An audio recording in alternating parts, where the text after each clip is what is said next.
ఓం శ్రీరామచంద్ర పరబ్రహ్మణే నమః. ఓం నమో వశిష్ఠ విశ్వామిత్ర వ్యాస వాల్మీకి సుఖాదిభ్యః. ఓం శుక్లాంబరధరం విష్ణుం శశివర్ణం చతుర్భుజం ప్రసన్నవదనం ధ్యాయేత్ సర్వవిఘ్నోపశాంతయే. ఓం నమో బ్రహ్మాదిభ్యో బ్రహ్మ విద్యా సంప్రదాయ కర్తృభ్యో వంశ ఋషిభ్యో మహద్భ్యో నమో గురుభ్యః. ఓం శ్రీరామో రామభద్రశ్చ రామచంద్రశ్చ శాశ్వతః రాజీవలోచన శ్రీమాన్ రాజేంద్రో రఘుపుంగవః. శ్రీ యోగ వాసిష్టము ఉత్పత్తి ప్రకరణము. కాబట్టి ఓ రామ, శ్రీ వశిష్ఠ మహర్షి ఇలా చెప్తూ ఉన్నారు. తన యొక్క అనుగ్రహ భాషణం ద్వారా రామ రాజసూయ యాజ్ఞం చేసినటువంటి ఆ యజ్ఞాన్ని మానసికంగా చేసినటువంటి ఆ లవణునికి దుఃఖము కలుగజేసేటువంటి నిమిత్తంగా ఇంద్రుడు ఆకాశాన్ని నుండి దేవదూతను ఇంద్రజాలిక రూపంతో వాని చెంతకు పంపించాడు. అప్పుడు ఆ దేవదూత రాజసూయ యజ్ఞకర్తయ్యగు లవణునికి 60 సంవత్సరాల వరకు కూడా గొప్ప ఆపదను కలుగజేశాడు. దేవతల చేత సిద్ధుల చేత సేవింపబడుచు ఆకాశ మార్గంలో వెళ్ళిపోయాడు. కాబట్టి రామ, ఇదంతా కూడా ప్రత్యక్షంగా జరిగి ఉంది. దీని యందు ఏ సందేహం లేదు. ఎందుకు అంటే అక్కడ నేను ప్రత్యక్షంగా ఉండి ఉన్నాను. మనస్సే విలక్షణమైనటువంటి క్రియలన్నింటి యొక్క కర్త భోక్త అవుతుంది మనస్సే. ఈ మనస్సు అనే రత్నాన్ని హఠయోగం చేత ఘర్షణ చేయాలి, చేసి రాజయోగం చేత సంశోధింపజేయాలి.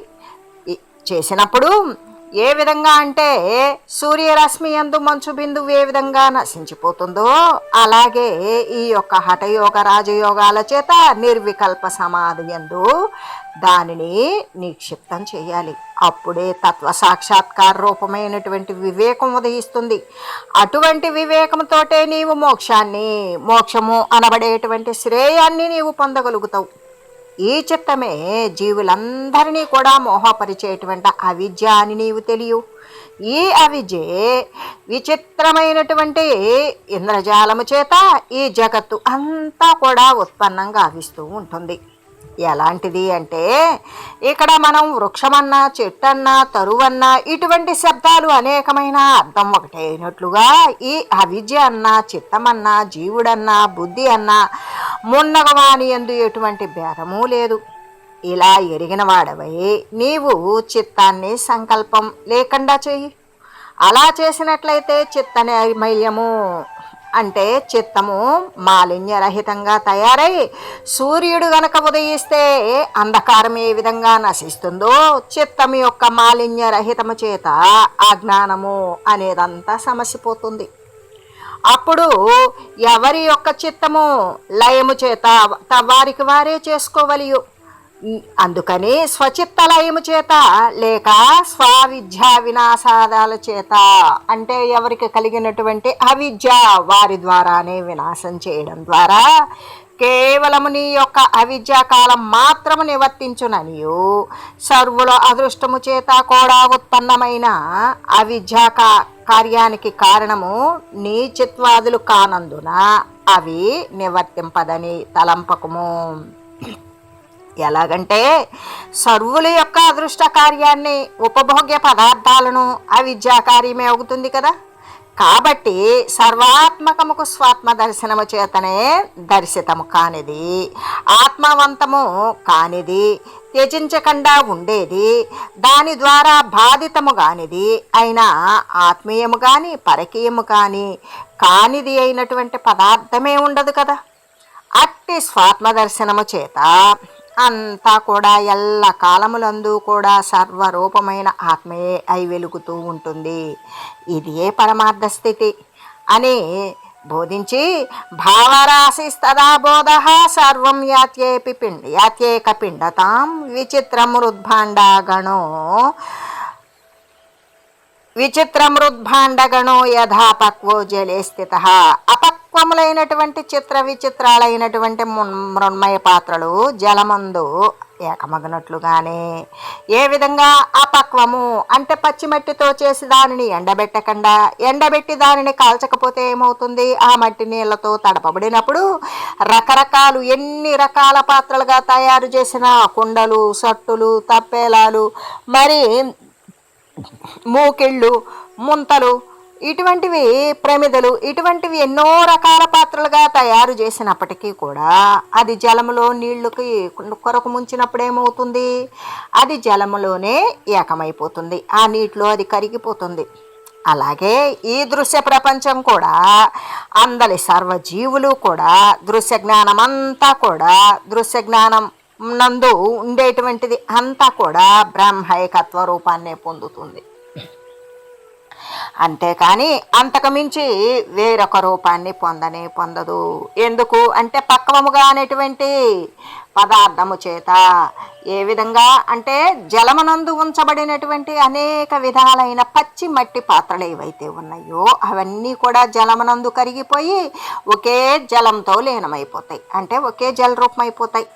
అలాగే ఆత్మ యొక్క తత్వబోధ చేత ఏ జ్ఞానబోధ అయితే ఉంటుందో, ఆత్మతత్వము అనబడే శాశ్వత పదార్థము అనబడే బోధ ఏదైతే ఉంటుందో ఆ యొక్క జ్ఞాన ప్రాప్తి చేత ఈ దృశ్య పదార్థ సమూహము మొత్తం కూడా దాని వృత్తి రూపమైనటువంటి జ్ఞానముతోనే సమస్త జీవులు అంతా కూడా ఏకమైపోయి ఒకే బ్రహ్మస్వరూపాన్ని పొందుతారు అని శ్రీ వశిష్ఠ గురుదేవులు తెలియజేయగా, అప్పుడు శ్రీరామచంద్రుడు అడుగుతూ ఉన్నాడు. చెప్పగా శ్రీరామచంద్రుడు అడుగుతూ ఉన్నాడు, ఓ మునీంద్ర, మనస్సు నశించిందనుకో సుఖదుఖాలన్నీ కూడా నశిస్తాయి అని తమరు చెప్పి ఉన్నారు కదా, కానీ చంచల వృత్తి రూపమైన ఈ మనసు బ్రహ్మసత్తా ఎట్లా అవుతుంది అని అడగగా, అప్పుడు శ్రీ వశిష్ఠ మహర్షి చెప్తూ ఉన్నారు, రఘుకులేందో శృణు మనః ప్రశమనే యుక్తిం యాం జ్ఞాత్వా సస్వాచార దూరే మనఃసంధిరయమేశ్వసి. అయితే రఘుకుల శ్రేష్ఠుడైన ఓ రామచంద్ర, మనస్సు నాశనానికి ఒక ఉపాయం తెలియజేస్తాను విను. దానిని గనక నీవు తెలుసుకున్నావా, బాహ్యానికి వెళ్ళేటువంటి ఇంద్రియ వృత్తులు ఏవి కూడా లేనట్టి శుద్ధమైన బ్రహ్మమునందు మనసును చేర్చి నీకు మనోలయం అనేది ప్రాప్తిస్తుంది. అటువంటి ప్రాప్తిని నువ్వు పొందగలుగుతావు. ఈ బ్రహ్మాండమున సాత్విక రాజ సతామస, ఏది సాత్వికము, రాజసము, తామసము అనేటువంటి గుణాల యొక్క భేదాల చేతే 3 విధాలైనటువంటి జీవులు కూడా బ్రహ్మ వలన సృష్టించబడుచూ ఉన్నారని నేను నీకు పూర్వము వచించి ఉన్నాను కదా. అలాగే ఆ సృష్టి అందే ప్రథమ హిరణ్య గర్భరూపమైనటువంటి మనస్సు నేను చతుర్ముఖుండ నగుడుదును కాక అని సంకల్పించుకున్నాడు. ఆ సత్య సంకల్పము కలిగిన వాడు కాబట్టే తనను అట్లుగానే బ్రహ్మదేవుడుగానే చూసుకోగలిగాడు. ఆ చతుర్ముఖ బ్రహ్మయే ఈ సమస్త లోకాలను కూడా కల్పన చేస్తూ ఉన్నాడు. తమ సమిష్టి మనస్సులో జనన మరణ సుఖ దుఃఖ రూపముతో ఉన్నటువంటి సంసరణశీలమైనటువంటి ఏ సంసారం అయితే ఉన్నదో అది కల్పిస్తూ చతుర్ముఖుడైనటువంటి బ్రహ్మ సహస్ర కల్ప పరిమితి కలిగినటువంటి దినాలలో కూడా తన యొక్క ఆయువునందు ఆయా ప్రదేశాలకి అనుకూలమైనటువంటి దేవతలను, అసురులను, మనుష్యులను మొదలైనటువంటి వివిధ రకాలైనటువంటి జీవులను ఉపాధి భేదాలతో కూడా సృష్టించి చిరకాలము నుండి కూడా ఆ తర్వాత శేషసాయి యొక్క విష్ణు భగవానుని యందు కూడా తన కారణ రూపమైనటువంటి సూర్య తేజమందు మంచుబట్టు లీనమగునట్లుగానే లీనమగుతూ ఉన్నాడు. ఏ విధంగా సూర్యుని యొక్క తేజస్సుతో మంచుబట్టి నశించినట్లుగానే సర్వము సృష్టించినటువంటి ఆ బ్రహ్మదేవుడు శేషసాయి విష్ణు భగవానుని యందు లీనమైపోతూ ఉన్నాడు. ఇట్లు సమిష్టి రూపమైనటువంటి మనస్సును లయించడం చేతనే మరి అస్మదాదులు మనంబులు కూడా లయిస్తుంది. అంటే మన యొక్క మనసులు కూడా అప్పుడు లయిస్తుంది అని నువ్వు గ్రహించవలయు. మళ్ళీ కూడా సృష్టి కాలమున విష్ణు భగవానుని నాభి కమలము నుండి అభివ్యక్తమవుతూ ఉంటాడు. మళ్ళీ పూర్వకాలపు సృష్టి కల్పన మరలా ఉదయించడానికి ఆ సమిష్టి మనస్సు సృష్టి యొనర్ప ఇచ్చగిస్తుంది. అలా ఎప్పుడైతే కోరుతుందో అప్పుడు మళ్ళీ కూడా చతుర్ముఖ రూపాన్ని ధరించి ఆ జగద్రచనంతా మళ్ళీ సృష్టి కార్యమంతా గావిస్తాడు. ఆ తర్వాత కల్పాంతమున మళ్ళీ కూడా లయాన్ని పొందుతాడు. ఈ విధంగా పలుమార్లు జగత్తు యొక్క కల్పనను చేస్తూ ఆ తర్వాత రెండవ పరార్థానంతమునందు అధికార సమాప్తి కాగా పూర్ణముగా శాంతి నొందుతుంది. ఇట్లు ఈ విధంగా ఈ బ్రహ్మాండమందును ఇతర తదితర బ్రహ్మాండాలందు కూడా అనేక జగత్ సమూహాలు ఉత్పన్నమయ్యే ఉన్నవి. అయితే ఇప్పుడు మరి ఉత్పన్నం అవుతున్నవా అంటే ఉత్పన్నం కావడం లేదు. ఇంకనూ ఉత్పన్నం కాగలవు అంటే ఇప్పుడు ఉత్పన్నమవుతున్నవి, ఇంకా కూడా ఉత్పన్నం అవుతాయి. ఇంతకుముందు కూడా అనేక జగత్ సమూహాలు ఉత్పన్నమయ్యే ఉన్నాయి. అంతేకాదు ఈ బ్రహ్మాండాంతర్గతమందలి ఈ బ్రహ్మాండానికి అంతర్గతంగా లోపల ఒక్కొక్క పరమాణువునందు కూడా ఇంకను లెక్కలేనన్ని జగత్తులు ఉన్నవి అని చెబుతూ, అంతేకాదు మనం పూర్వం చెప్పుకున్నట్లుగా గతంలో చెప్పుకున్నట్లుగానే అదే విశేషణము కలిగినటువంటి పరమాత్మయందు నెలకొని ఉన్నటువంటి ఈ సమిష్టి మనస్తోటి వ్యష్టి స్వరూపుడైనటువంటి జీవుడు ఎలా స్థితి కలిగి ఉన్నాడు, ఎట్లు ముక్తుడవుతాడు అనే విషయం కదా నువ్వు అడిగింది. దానిని నేను తెలియజేస్తాను, నువ్వు శ్రద్ధగా విను. ప్రళయకాలంలో ఉపాధులన్నీ కూడా లయించిపోతాయి. అప్పుడు ఎటువంటి వ్యాకృతము ఉండదు. ఆ సంకోచింపబడినటువంటి ఆ యొక్క ప్రళయకాలంలో మొత్తం నశించిపోగా సంకుచింపబడినటువంటి లీనమైన జీవుల సంస్కార మాత్రమే శేషించినటువంటిది మనశ్శక్తి. మొత్తం నశించి ఉపాధులు ఉండవు. అక్కడ ఉండేటువంటి సూక్ష్మమైనటువంటి రూపంతో శేషించినటువంటి మనశ్శక్తి మొట్టమొదట ఎలాగుంటుంది, అవ్యాకృతం నుండి ఏమీ లేని దాని నుండి శబ్దతన మాత్రమైనటువంటి ఆకాశ శక్తి ఆవిర్భవిస్తుంది. ఏమీ లేని దాని నుండి ఆవిర్భవించింది ఏమీ లేనిదే, అందుకే ఆకాశము. దానిని ఇట్టిది అని చెప్పడానికి లేదు, కానీ అన్నింటికీ అవకాశాలు ఏర్పరచగలిగినటువంటి ఏమీ లేనిది అది ఆకాశ శక్తి ఆవిర్భవిస్తుంది. దానిని అవలంబించిన తర్వాత అప్పుడు దానిని అనుసరించి పవన శక్తియుక్తమైనటువంటి స్పర్శతను మాత్ర ఉదయిస్తుంది. దాని యందు వాయుత్వాన్ని అనుసరించినటువంటి కించిచ్చల అనయోగ్యమైనటువంటి రూపాన్ని పొందుతుంది. అంటే శబ్దము, స్పర్శము, రూపము, రసము, గంధము, వీటి నుండి పుట్టేటువంటివి ఆకాశము, వాయువు, అగ్ని, మరి జలము, పృథ్వీ అనేటువంటిది. అలాగే ఈ అనలయోగ్యమైనటువంటి రూపాన్ని పొంది దృఢమైనటువంటి సంకల్పత్వాన్ని అది ప్రాప్తి పొందుతుంది. ఆ తర్వాత అదే ముఖాన ఉన్నటువంటి రూప, రస, గంధ తన్మాత్రలు ఉత్పత్తి క్రమంగా జరగగా అపంచీకృతమైనటువంటి పంచభూత రూపమైన అయిన తర్వాత అప్పుడు మనసు, బుద్ధి, చిత్తము, అహంకార రూపమైనటువంటి అంతఃకరణ దశ అనేది పొందుతుంది. మనం పూర్వంలో చెప్పుకున్నటువంటి ఏ మనశ్శక్తి అయితే ఉన్నదో అది క్రమంగా వృద్ధి చెందుతుంది. అప్పుడు ఈ పంచీకృత స్థూల పంచభూత ప్రకృతి అయినటువంటి ఆకాశ, వాయు, అగ్ని, జల, పృథ్వులు రూపాలను కల్పన చేసుకుని క్రమంగా మరి మంచు ద్వారా, వర్షాల ద్వారా ఓషధుల యందు ప్రవేశించి అన్న రూపాన్ని చెందుతుంది. అప్పుడు అది పురుషుల చేత భక్షింపబడుతుంది. తర్వాత వీర్య రూపంగా మారుతుంది. తర్వాత స్త్రీ సంయోగం ద్వారా స్త్రీ గర్భాన్ని ప్రవేశిస్తుంది. క్రమంగా గర్భత్వ దశని పొందుతూ ఉంటుంది. కాబట్టి జాయతే తస్మాత్ తతః పురుషః సంపద్యతే అంటే ఆ తర్వాత గర్భం నుండి జనించినదే అధికమైనటువంటి సుకృతం ఉండిన తర్వాత కర్మ జ్ఞానాలకు అధికారి అయినటువంటి పురుషుడు ఉత్పన్నమవుతాడు. తేన పురుషేణ జాత మాత్రేణేవ బాల్యాత్ ప్రభృతి విద్యాగ్రహణం కర్తవ్యం గురవోను గంతవ్యాః తత క్రమాత్ పుంసస్తవేవ చమత్కృత్యుజ్జాయతే అలాగా జన్మించినటువంటి పురుషుడు బాల్యకాలము నుండియే విద్యాగ్రహణం అనేటువంటిది చేయించబడతాడు, విద్యని గ్రహిస్తూ ఉంటాడు. తర్వాత తత్వవేత్తలైనటువంటి గురువులను ఆశ్రయించాలి. అంటే కేవలం భౌతికమైనటువంటి విద్య మాత్రమే కాకుండా ఆధ్యాత్మికమైనటువంటి విద్య ద్వారా గురువులను ఆశ్రయించి అప్పుడు వాని యందు నీ యందు కూడా ఉదయించిన క్రమంగానే సాధన చతుష్టయ సంపత్తి అనేటువంటి చమత్కృతి ఉదయిస్తుంది. సాధన చతుష్టయ సంపత్తి అన్నప్పుడు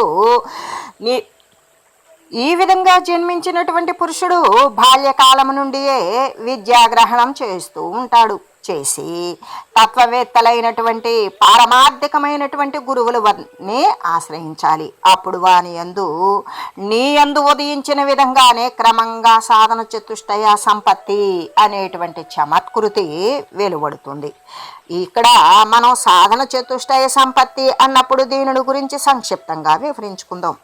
ఏ విధంగా అంటే సాధన చతుష్టయము ఇది కేవలము ఎవరైతే తత్వ జ్ఞాన వివేక సారవంతులైనటువంటి ఆ శరీరాన్ని అనేక పుణ్యకర్మ విశేషాల ద్వారా పుట్టినటువంటి జ్ఞాన శరీరం అనేటువంటిది పూర్తిగా కమనిపే శరీర పతనం జరిగినప్పుడు ఆ వాసనల ద్వారా మరొక శరీరం ధరించినప్పుడు వాడికి పుట్టేటువంటిదే ఈ సాధన చతుష్టయ సంపత్తి. ఇక్కడ సాధనలు అన్నప్పుడు అంటే సారసమైనటువంటి ధనాన్ని సమకూర్చుకోవడం. ధనము అంటే కేవలం భౌతికమైనటువంటి దేహాలను పోషించుకునే నిమిత్తం ఉపయోగపడేటువంటిది. సాధనము అన్నప్పుడు సారసమైనటువంటి ఏ సామీప్యమైన ఏ సత్త యొక్క సామీప్యాన్ని చెందింపజేసేటువంటి ధనాన్ని సమకూర్చుకోవటమే సాధన చతుష్టయం. ఇటువంటిది 4 రకాలైనటువంటి ఐశ్వర్యము సంపద. ఆ 4 రకాలు ఏంటి అంటే ఎవడు మహనీయుడైనటువంటి వాడు గణనీయమైనటువంటి భక్తి తత్వము నందు ఆసక్తి కలిగినటువంటి వాడు మాత్రమే అనుసరించేటువంటి విధి విధానాన్నే సాధన చతుష్టయము అంటే 4 రకాలైనటువంటి సాధనలు.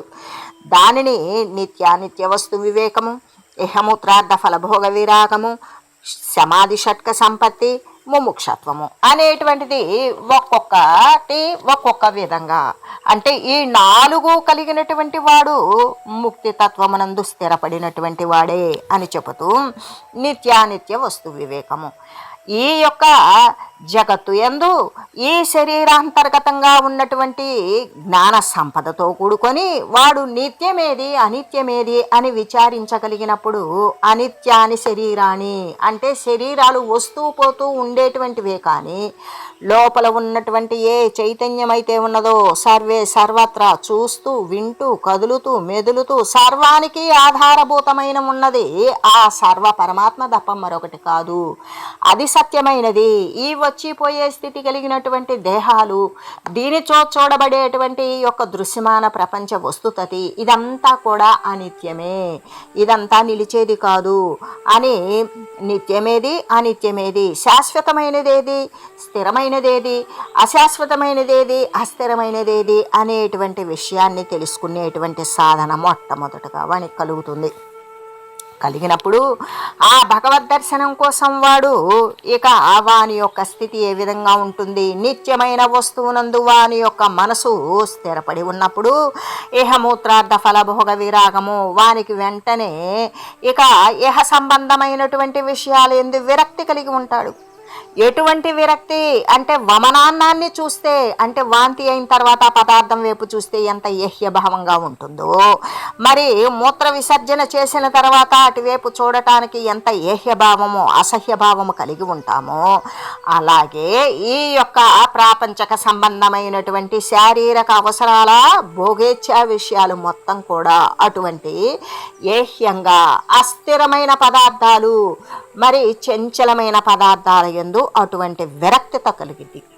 ఆ ప్రాపంచక సంబంధమైనటువంటి విషయాల యందు అటువంటి విరక్తి కలిగినప్పుడు వాడు నిత్యమైన వస్తువును మాత్రమే కాంక్షించి నిత్యమైనటువంటి శాశ్వతమైన వస్తువు కోసం పాటుపడి ప్రయత్నం చేసేటువంటి వానికి ఈ వచ్చిపోయేటువంటి అసద్వస్తువుల యొక్క ఈ సమూహాల యందు వానికి ఏహ్యభావం కలిగినప్పుడు వాడికి సమాధి షట్క సంపత్తి అంటే వానికి 6 రకాలైనటువంటి సంపదలు మళ్ళీ చేకూరతాయి. ఏంటవి అంటే శమము, దమము, ఉపరతి, తితీక్ష, శ్రద్ధ, సమాధానము. శమము అంటే అంతరింద్రియ నిగ్రహము. ఏ ఇంద్రియాలు అంటే జ్ఞానము, మనస్సు, బుద్ధి, చిత్త, అహంకారాలు. ఇవి ఈ జీవుడు ఏం చేస్తాడు, ఈ అంతఃకరణ చతుష్టయాన్ని కూడా ఉపయోగించుకొని స్థిర పదార్థమునందే కలిగి ఉంటాడు. అప్పుడు తను అహంకర్తృత్వ భోక్తృత్వాలకు పాల్పడడు. సర్వే సమస్తం ఉండేటువంటిది భగవానుని తప్ప ఆ పరమాత్మ తప్ప మరొక వస్తువు లేదు అని భావించేటువంటి శమతో దమము బాహ్యేంద్రియ నిగ్రహము. ఏ బాహ్యేంద్రియాలైతే ఉంటాయో శ్రోత్రము, త్వక్కు అంటే కన్ను, చెవి, ముక్కు, చర్మము, నాలుక, ఇటువంటివన్నీ కూడా దీని ద్వారా వాసన చూడబడేవి, శబ్దం వినబడేవి, కంటికి రూపం గోచరించేవి, ఇటువంటివన్నీ కూడా వాడికి నాలుకకు రుచి తగిలేది. ఇవన్నీ కూడా ఆ పరమాత్మ యొక్క ఈ శరీరాన్ని ఆశ్రయించుకుని ఉన్నటువంటి ఆ పరమాత్మ యొక్క సంస్పర్శచే మాత్రమే గుర్తించబడుతుంది. కానీ ఈ జ్ఞానేంద్రియాల ద్వారా కానీ కర్మేంద్రియాలైనటువంటి వాక్కు, నోరు, చేతులు, పాదాలు, మరి ఉపస్థ, పాయువు అంటే మలమూత్ర విసర్జన అవయవాలు, ఇవన్నీ కూడా ఈ 10 ఇంద్రియాలను కూడా నిగ్రహించగలిగినటువంటి స్థితి దేని యందు ఉంటుంది. వాడు శమము, దమము అంటే సత్యమైన వస్తువునందు స్థిరపడి ఈ ఏహ్య పదార్థాలను ఏహ్యభావంతో, ఈ అస్థిరమైన పదార్థాలను ఏహ్యభావంతో ఎవడైతే చూడగలుగుతాడో వాడు మాత్రమే ఈ శమదమాదులను కలిగి ఉంటాడు. తర్వాత వాడికి ఉపరతి, ఏ సత్య వస్తువునందైతే దాని యొక్క సమీపానికి వెళ్తాడు, దాని యందు సమీపంలో దాని యందు ఐక్యము చెంది దాని యొక్క వీని యొక్క సాధనావంతమైనటువంటి సత్తనే అంటి ఉన్న ఆ మనసు అక్కడే సంయోగం చెందుతుంది. పరమాత్మ యొక్క నామస్మరణలోనూ నవవిధ భక్తులలో ఏదో ఒక దాని యందు అది అక్కడే సంలగ్నం చెందినప్పుడు వానికి తీవ్రమైనటువంటి ఇచ్చబుడుతుంది. ఏ విధంగా నేను ఈ తత్వాన్ని త్వరితంగా పొందాలి, ఈ శరీరం ఎప్పుడు పోతుందో పోయేలోగానే నేను అనుకున్నటువంటి పరమాత్మ తత్వాన్ని దాని యందు నేను చేరి ఉండాలి, దాని యందు స్థిరపడి ఉండాలి అనే జాగ్రత్త స్వప్న సుషుప్తుల యందు సర్వకాల సర్వావస్థల యందు కూడా వాడు దాని యందు తీవ్రమైనటువంటి కోరిక కలివాడై ఉంటాడు. ఉన్నప్పుడు వానికి ఇక శాస్త్రాదులు చెప్పినప్పుడు విషయాలు కానీ, వాని యొక్క అనుభవాల ద్వారా వెలువడినటువంటి విషయాలు కానీ, లేదా మహనీయులు పెద్దలు చెప్పినటువంటి విషయాలు యందు కూడా వాడికి శ్రద్ధ ఏర్పడుతుంది. ఆ శ్రద్ధ వాణ్ణి సమాధానపరుస్తుంది. ఏ విధంగా ఇది సత్యము, ఈ సత్య వస్తువునే అంటి ఉండాలి, ఈ సత్య వస్తువునే చేరి ఉండాలి, ఈ సత్యమునందు స్థిరపడాలి అనే పారమార్థిక వస్తువు తప్ప మరొక వస్తువు అనేది అన్యము కనిపించినటువంటి వానికి ముముక్షత్వము, వాడిని ఈ మోక్షం అనేది ఆశ్రయించే ఉంటుంది. అంటే ఇక తను ఏంటి, ఈ జన్మ జరా దుఃఖాలు అనేటువంటివి పూర్తి నశింపజేసుకొని ఇక మళ్ళీ శరీరాల యొక్క రాకపోకలకి ఎటువంటి కూడా ఆవశ్యకత లేకుండా చేసుకొని వాడు మోక్షాన్ని పొందాలి అనే తపన కలిగినటువంటి వాడికి, మోక్షస్థితిని చేరువైనటువంటి వాడికి ఉండేటువంటి లక్షణాలు ఏంటి అంటే ఈ సాధన చతుష్టయ సంపత్తి. కాబట్టి అప్పుడు వాని యందు ఎవరైతే కనుక పురుషుడు బాల్యకాలం నుండే విద్యను గ్రహిస్తూ తత్వవేత్తలైనటువంటి గురువులను ఆశ్రయిస్తే వానికి ఏం కలుగుతుంది అంటే శ్రీరామచంద్రునికి బాల్యమునందు కలిగినటువంటి తీవ్రమైనటువంటి వైరాగ్యము, దాని ద్వారా జ్ఞానము, దాని ద్వారా మోక్షము సంప్రాప్తమైనట్లుగానే ఈ విధంగా ఈ సంప్రాప్తం అవడానికి కారణాలేంటి, తీవ్రతరమైనటువంటి సాధన చతుష్టయ సంపద అనేటువంటిది వారి యందు అది నిక్షిప్తమై ఉంటుంది, సమయాంతరంలో అది వెలువడుతుంది, అటువంటి చమత్కృతి ఉదయిస్తుంది అని తెలియజేస్తూ స్వచ్ఛదృశ చిత్తవృత్తే పురుషస్య హేయోపాధేయ విచార ఉత్పద్యతే. ఆ తర్వాత పరిశుద్ధమైనటువంటి చిత్తుడకు అతనికి అనర్థభూతమైనటువంటి సంసారము వదిలిపెట్టేసేటువంటిది, ఇది త్యజింపవలసినదే అని. ఇక మరి ఇది త్యజిస్తే ఏం గ్రహించాలి? మోక్షమే గ్రహించాలి అనేటువంటి విచారణ, ఆత్మజ్ఞాన తత్పరత అనేటువంటిది ఉత్పన్నమవుతుంది.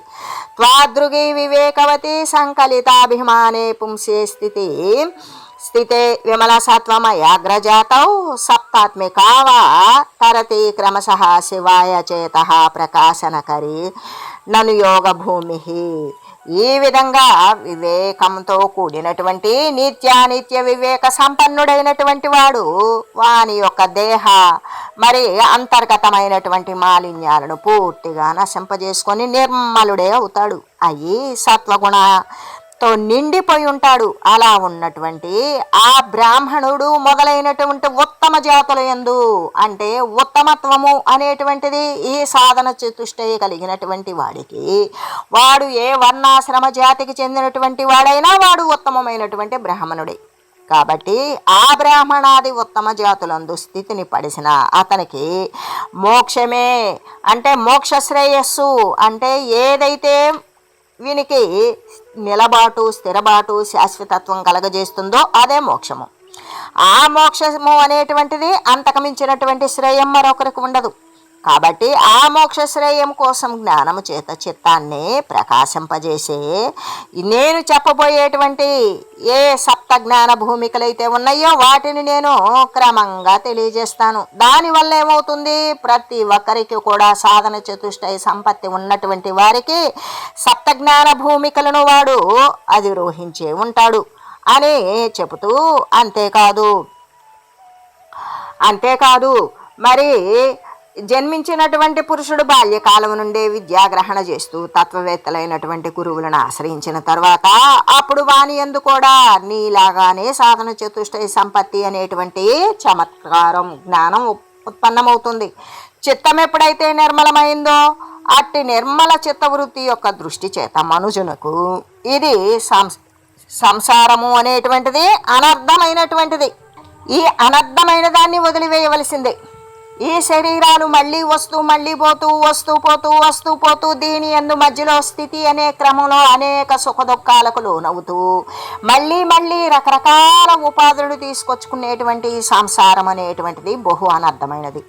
దీనిని వదిలించుకోవలసిందే అని. మరి దీన్ని వదిలించుకుంటే మోక్షోపాయము, అంటే మోక్షాన్ని చెందాలి అనేటువంటి ఆలోచన, అంటే ఆత్మతత్వాన్ని అనుసరించాలి, ఆత్మతత్వాన్నే పొందాలి అని గ్రహించి, దాన్నే పొందాలి అని గ్రహించి అటువంటి విచారణ ఉదయిస్తుంది. ఈ ప్రకారంగానే వాడు వివేక సంపన్నుడవుతాడు. దేని యందు సత్య అసత్య, నిత్య అనిత్య అనేటువంటి వస్తు సముదాయాన్ని ఎవడైతే వివేచన చేత అనిత్యము అసత్యముని వదిలివేసి సత్యమైన నిత్యమైన శాశ్వతమైన ఆ సంపదను చేకూరటానికి వాడు వివేకాన్ని ఉత్పన్నమవుతుంది. అటువంటి వివేకంతో కూడినటువంటి వాడు ఎలా ఉంటాడు అంటే నిర్మలంగా ఉంటాడు. అంతేకాదు సత్యగుణమయమైనటువంటి, అంటే వానికి పూర్తి, ఇప్పుడు మనం గుణ సమ్మిశ్రితం అన్నప్పుడు సత్వ రజస్సు తమస్సు 3 గుణాల గుణత్రయాన్ని గురించి చెప్పుకుంటాం. కానీ ఇక్కడ వాడు ఏ విధంగా ఉంటాడు? సత్య వస్తువు కోసం వాడు సత్వగుణమయంతో ఉంటాడు. ఉండి ఉత్తమ జాతుల స్థితిని పొందినటువంటి అతని చేత ఈ మోక్ష శ్రేయస్సు కోసం జ్ఞానము చేత చిత్తమును ప్రకాశింపజేసేటువంటి సప్తయోగ భూమికలను క్రమంగా సంపన్నమవుతాయి. ఇక వాడికి ఆ జ్ఞాన భూమికల యందు వాడు ఆరూఢుడై అయ్యున్నాడు అని తెలియజేస్తూ ఉన్నారు. అప్పుడు శ్రీరామచంద్రుడు ఈ విధంగా అడిగాడు, కీదృశ్యో భగవన్యోగ భూమికాః సప్త సిద్ధిదాః సమానేనేతి మే బ్రూహి సర్వతత్వ విదాంవర. శ్రీరామచంద్రుడు అడుగుతూ ఉన్నాడు, ఓ మహనీయ బ్రహ్మ విద్వరా, బ్రహ్మతత్వాన్ని గురించి పూర్తి తెలిసినటువంటి వాడవు. అంతేకాదు మోక్ష సిద్ధిని, మోక్షాన్ని పొందింపజేసేటువంటి సిద్ధి ఏదైతే చేకూరుస్తుందో ఏది సప్తజ్ఞాన భూమిక ద్వారా చేకూరుస్తుంది అని చెప్తూ ఉన్నారు కదా. ఆ సప్తజ్ఞాన భూమికలను గురించి మీరు సంగ్రహంగా నాకు వివరించండి అని అడిగాడు. అప్పుడు శ్రీ వశిష్ఠ మహర్షి ఈ విధంగా చెప్తూ ఉన్నాడు. అజ్ఞానభూహ సప్తపదాజ్ఞ భూమౌ సప్తపదైవహి వదాంతరాన్య సంఖ్యాని భవంత్యన్యాన్య తదైతయోహ. ఓ రామ, అజ్ఞాన భూమికలు 7, జ్ఞాన భూమికలు 7 అని 14 ఉన్నాయి. మొదటి 7 అజ్ఞాన భూమికలు, రెండవ 7 జ్ఞాన భూమికలు. ఇంకా కూడా వీటికి అవాంతర భేదాలు కూడా ఎన్నో ఉన్నాయి. వాటిని గురించి తెలియజేస్తాను అని చెబుతూ, ఓం మంగళం శ్రీ గురుదేవాయ మహనీయ గుణాత్మనే సర్వలోక శరణ్యాయ సాధురూపాయ మంగళం. ఓం మంగళం కోసలేంద్రాయ రామాయ రామభద్రాయ చక్రవర్తి తనూజాయ సార్వభౌమాయ జానకీ వల్లభాయ శ్రీరామచంద్రాయ మంగళం. ఓం తత్సత్.